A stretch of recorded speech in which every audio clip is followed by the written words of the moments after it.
Primary day in New Haven and several other communities is set for next Tuesday, September the 10th. And that's what's considered to be the marquee race this year, is the race to see who will be New Haven's next mayor. Chief Political Correspondent Mark Davis has a closer look at the candidate seeking to become the Elm City's first woman mayor. 66-year-old Toni Harp has served for 20 years in the state Senate and for the past 10 years as co-chair of one of the most important committees in the legislature. She is one of the legislative leaders at the table when they negotiate the state budget.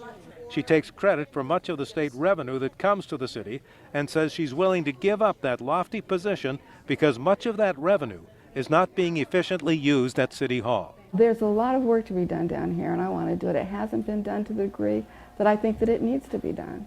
She says Mayor DeStefano has no working relationship with Governor Malloy, and that has hurt the city.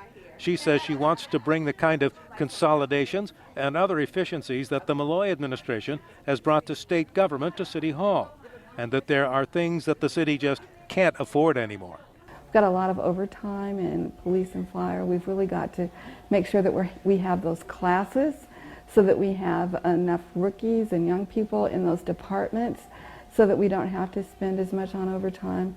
She is also deflecting the criticism that her late husband's business, now operated by her son, is one of the biggest tax delinquents in the state. He was a small businessman, and he had some problems, and I was not ever a part of that. And you know, they never ever ask about other candidates' wives and their business interests. So I think that's one of the ways in which women are treated differently.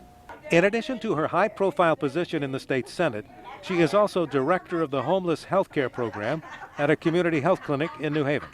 If Harp does win the primary, she could face all three of her primary opponents again in November because all three have filed petitions and qualified for the ballot in the fall. In New Haven, Mark Davis, News 8.